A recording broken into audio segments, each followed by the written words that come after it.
Welcome back guys. तो आज हम यहाँ पे एक नया चैप्टर उठाएंगे जिसका नाम है रेशियो एंड प्रपोर्शन।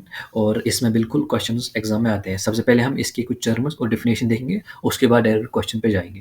यहाँ पे हम पहले रेशियो डिफाइन करेंगे कि रेशियो क्या होता है।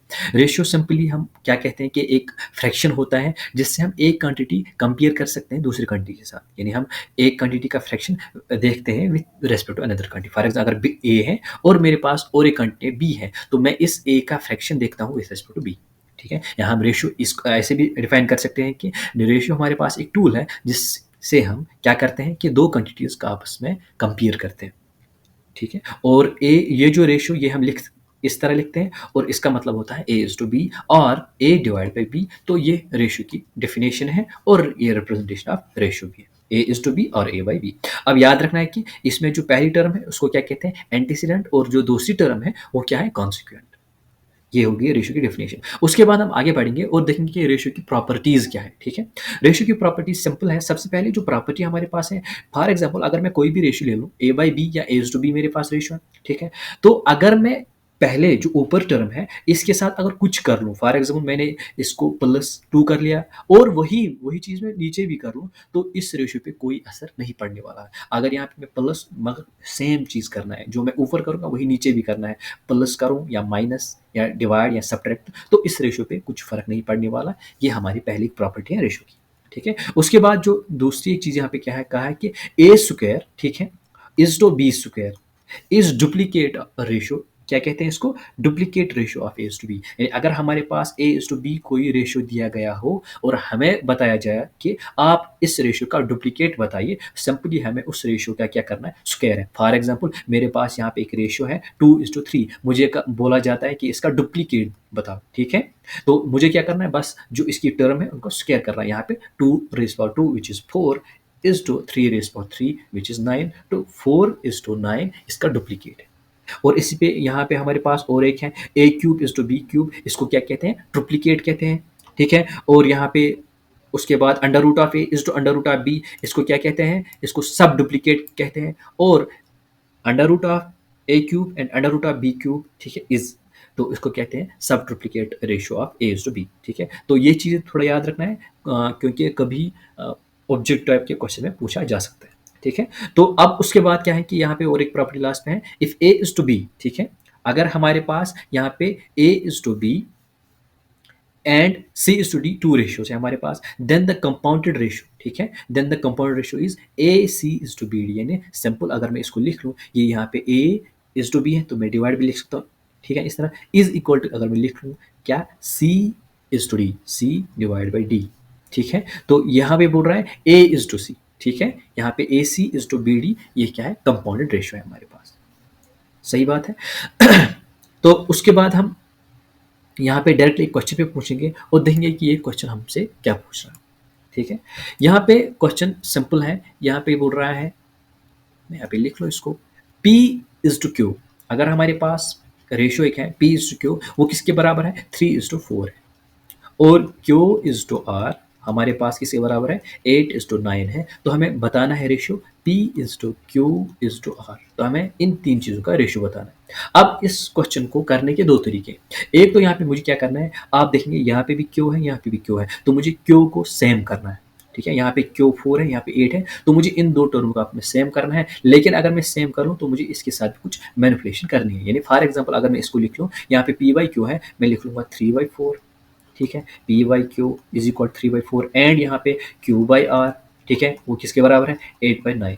अगर यहाँ पे 8/9 है, यहाँ पे यानी Q 8 के बराबर है और R 9 के बराबर है, तो मुझे भी यहाँ पे भी Q जो है ये 4 है, मुझे 8 करना है। तो मैं यहाँ पे इसको मल्टीपल 2 करूँगा। और मैंने कहा कि अगर आप नीचे कुछ कर रहे हो तो ऊपर भी जरूरी करना, वही मैंने नीचे मल्टीपल किया तो ऊपर भी वही मल्टीपल करूँगा। तो यहाँ पे मैं जो P/Q अब जो नया रेशियो आने वाला है वो कितना है, 6/8। और यहाँ पे ऑलरेडी हमारे पास क्या है, Q/R इज इक्वल टू 8/9। तो अगर आप देख सकते हो P यहाँ पे 6 है, ठीक है, और Q यहाँ पे 8 है, यहाँ पे भी 8 है, यहाँ पे भी 8 है, बस हो गया। और यहाँ पे R जो है वो 9। तो उसका मतलब हो गया जो हमारे पास रेशियो अब आ रहा है वो 6:8 आएगा। तो ये इसके करने का तरीका है। अगर हम इसका सोल्यूशन देखेंगे कि क्या है, तो वो यहाँ पे दिया गया है 6:8:9। ठीक है, अब ये एक तरीका है इसको करने का। और उसके बाद हमारे पास और एक क्वेश्चन यहाँ पे दिया गया है, ठीक है, और ये भी इसी तरह का क्वेश्चन है लेकिन थोड़ा सा डिफरेंट है इसमें। यहाँ पे हमें दिया गया है कि ए बाई बी हमारे पास किसके बराबर है, 3/4, एंड बी बाई सी हमारे पास 5/6 है, और सी बाई डी यहाँ पे, ठीक है, वो किसके बराबर है, 11/9। तो हमें बताना है कि ए इज टू डी, हमें ए इज टू डी का रेशियो बताना है, ए इज टू डी का रेशियो बताना है। अगर यहाँ पे मैं मुझे पता है कि मैं ए बाई डी मुझे चाहिए, वो मैं बराबर लिख सकता हूँ A by B into B by C into C by D, क्योंकि यहाँ से ये बी और कैंसिल, ये सी, तो आखिर मुझे ए बाई डी बचेगा। लेकिन ए बाई बी कितना है, वो है 3/4, ठीक है, इंटू 5/6 इंटू 11/9, और उसके बाद जब मैं इसको कैलकुलेट करूँगा, अगर कहीं पे डिवाइड होता है तो डिवाइड करूँगा, नहीं तो मल्टीपल करके इसका जो आंसर आएगा वो 55/72 इसका आंसर। इस तरह ये रेशियो का क्वेश्चन है। अब इसके बाद हम कहाँ पहुँचेंगे, आगे देखेंगे कि इसके बाद प्रपोर्शन आता है। अब रेशियो तो देख लिया और इसके हम और कुछ प्रॉपर्टीज देखेंगे आगे रेशियो की, लेकिन हम पहले यहाँ पे प्रपोर्शन देखेंगे। क्या बोलता है कि प्रपोर्शन क्या होता है, the equality of two ratios is called proportion. Simply जब दो रेशियोज आपस में बराबर होंगे तो हम उनको कहते हैं ये आपस में प्रपोर्शन है। जस्ट एग्जांपल, मैंने यहाँ पे एक रेशियो ले लिए ए इज टू बी, ठीक है, एंड ठीक सी इज टू डी, ये दो रेशियो अलग अलग यहाँ पे हैं। तो मुझे बताना कि प्रपोर्शन में कब होंगे, जब ये बराबर होंगे, A by B is equal to C by D. तो अगर ये कंडीशन फुलफिल होती है तो मैं बता सकता हूँ कि जो रेशियोज हैं ये आपस में क्या है, प्रपोर्शन में। बस यही है और कुछ नहीं है। उसके बाद हम प्रॉपर्टीज ऑफ प्रपोर्शन देखेंगे कि अगर हमारे पास यहाँ पे इनमें से भी कोई भी एक मिसिंग हो, बाकी तीन दी गई हो, तो बस हमें बस आपस में मल्टीपल या डिवाइड करके सॉल्व कर सकते हैं। ये इसकी प्रॉपर्टी है। और हमारे पास और एक प्रॉपर्टी है, याद रखना है कि अगर आपको फोर्थ या थर्ड प्रपोर्शन देखना होगा, यानी क्वेश्चन में ज़्यादातर पूछा जाता है कि फाइंड द थर्ड प्रपोर्शन, या आपके पास दो टर्म्स दी गई हो तो हमें थर्ड वाला बताना है कि थर्ड कितना है। तो आपको सीधा लिखना है A by B is equal to B by X. यहाँ पे जो भी मैं लिखूंगा एक्स, तो एक्स लिखना है, इस तरह करना है। अगर आपके पास अब क्या दिया गया हो, यहाँ पे थोड़ा सा डिफरेंट है। अगर अब आपको थर्ड निकालना है, ठीक है, ए बी और सी दिया गया हो तो आपको फोर्थ प्रपोर्शन निकालना है, ठीक है, थर्ड ऑलरेडी दिया गया हो तो फोर्थ निकालना है। वो कैसे लिखेंगे, A by B is equal to C by X. यहाँ पे ऐसे नहीं लिखना है A by B is equal B by C तो इज इक्वल ये, वैसे उस तरह नहीं लिखना है, बट यहाँ पे अगर फोर्थ तो इस तरह, और अगर थर्ड है तो इस तरह करेंगे। ये इसकी प्रॉपर्टीज है। तो हम आगे बढ़ेंगे और इसके क्वेश्चंस कुछ देखेंगे। तो आगे बढ़ने से पहले हम यहाँ पे और एक चीज़ देखेंगे कि हमें क्या देखना है कि share of anything in ratios, तो वो हम किससे निकालते हैं। जैसे फॉर एग्जांपल, अगर हमारे पास रेशियो दिया गया हो, for example X is to Y, और हमारे पास कुछ टोटल भी दिया गया हो कि टोटल इतना है, ठीक है, तो हम देखेंगे फिर उसके बाद कि देखेंगे कि एक्स का कितना है, इसमें एक्स का शेयर कितना है या वाई का कितना है, तो वो हम इस फार्मूला में देंगे। हमें अगर किसी भी चीज़ का शेयर निकालना है तो हम इसका रेशियो देखेंगे, डिवाइड में देखेंगे टोटल रेशियो कितना है, ठीक है, मल्टीपल करेंगे हमारे पास टोटल कितना दिया गया हो। ये हम नीचे एक एग्जांपल लेंगे, उससे ही बेटर अंडरस्टैंड हो जाएगा। अब हम डायरेक्टली यहाँ पे और एक क्वेश्चन पे आएंगे। ये क्वेश्चन तो मैंने अभी एक इस तरह का दिखाया। यहाँ पे क्या है, if A is to B is 2 is to 3, B is to C is 4 is to 5, then find the ratio A is to B is to C. Simple यहाँ पे है, ये क्या करना है, इसको यहाँ पे मैं लिख लूँगा ए इज टू बी, ठीक है, बराबर है 2 इज टू 3, और यहाँ पे क्या है, बी इज टू सी, यहाँ पे किसके बराबर है, 4 इज टू 5, ठीक है। अब आप इसको इस तरह भी याद रखेंगे, ठीक है, यानी पहले मैं इन दोनों को आपसे मल्टीप्लाई करूँगा, 4 इंटू 2 8, 4 3 12, 5 3 15। तो ये सिंपली मैंने डायरेक्टली इसको कर दिया, 8 इज टू 12 इज टू 15। अगर मुझे यहाँ से कुछ कॉमन निकलता है तो मैं कॉमन निकालूंगा, नहीं तो यही इसका आंसर है। अगर है कोई, बिल्कुल 8 इज टू 12 इज टू 15 इसका डायरेक्ट आंसर है। और आप उस तरह भी कर सकते हो जिस तरह मैंने कहा कि हमें एक यहाँ पे बी जो यहाँ पे है, यहाँ पे भी यहाँ पे है, और यहाँ पे देखना है, यहाँ पे 3 और यहाँ पे 4, ये दो टर्म्स आपने कॉमन करना है, जिस तरह मैंने ऊपर कुछ उसको मल्टीपल करके किया, ठीक है। और उसके बाद यहाँ पे और एक चीज़ याद रखना है, रेशियो हमेशा क्या हम देखते हैं, सेम यूनिट के क्वांटिटीज को। यानी यहाँ पे एक क्वेश्चन दिया गया है, ये मैंने इसलिए लिया है, what is the ratio between 7 months and 7 years. अगर हम एक without taking the consideration that the ratios are of the same units, हम यहाँ पे इसको बताएंगे ये 7/7 इज 1, बट ये गलत है। हमें यहाँ पे ये 7 मंथ्स दिया गया और यहाँ पे 7 ईयर्स दिया गया, तो हमें यहाँ पे इसको कन्वर्ट करना है, या तो हम मंथ्स को ईयर में कन्वर्ट करेंगे या ईयर मंथ्स में कन्वर्ट करेंगे, हमें अपनी मर्जी है। तो उस हिसाब से क्वेश्चन बिल्कुल ईजिली हो जाएगा, ठीक है। तो हम आगे बढ़ेंगे इसको। यहाँ पे हमारे पास ऊपर मैंने जो फार्मूला हेल्पिंग टिप्स जो थी उसी पे एक क्वेश्चन है यहाँ पे। Ratio of the number of boys and girls in school is 4:3। हमारे पास रेशियो था, ठीक है, वो 4:3 था, सही बात है। तो रेशियो हमारे पास था 4:3, यहाँ पे मैं लिख लूँगा 4:3 हमारे पास। इफ़ देयर आर 480 बॉयज़, अगर हमारे पास कितने बॉयज़ हैं, ठीक है, यहाँ पे मैं लिख लूँगा ये 480 बॉयज़ हैं। In the school find number of girls, तो हमें बतानी है कि गर्ल्स कितनी है। इतना ही हमारे पास है और कुछ नहीं दिया है। तो हमारे मुझे पता है कि 4:3, ठीक है, यहाँ पे रेशियो है number of boys and number of girls, और उसके बाद नंबर ऑफ बॉयज़ भी दिया गया है।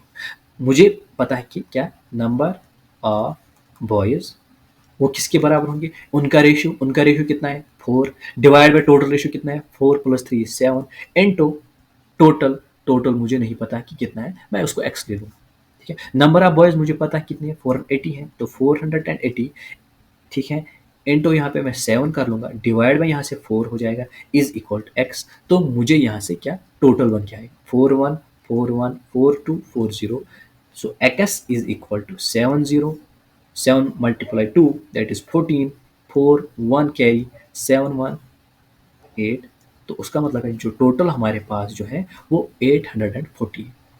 अब टोटल भी पता चल गया, नंबर ऑफ बॉयज़ भी पता चल गया, अब नंबर ऑफ गर्ल्स भी पता चल जाएगा। यहाँ तो हम डायरेक्टली कर लेंगे, यहाँ फार्मूला देखेंगे, ठीक है। डायरेक्टली कैसे निकलेगा, जस्ट मैं 840 से कितना माइनस करूँगा 480 बॉयज़ का, तो वहाँ पे नंबर ऑफ गर्ल्स बचेंगे 0 1 4 - 8 दैट इज 6, 7 - 4 दैट इज 3, तो 360 मेरे पास क्या है नंबर ऑफ गर्ल्स हैं। और अगर मेरे पास कोई यहाँ पे है ऑप्शन 360 बिल्कुल ए पार्ट है, तो ए पार्ट इसका सही आंसर है।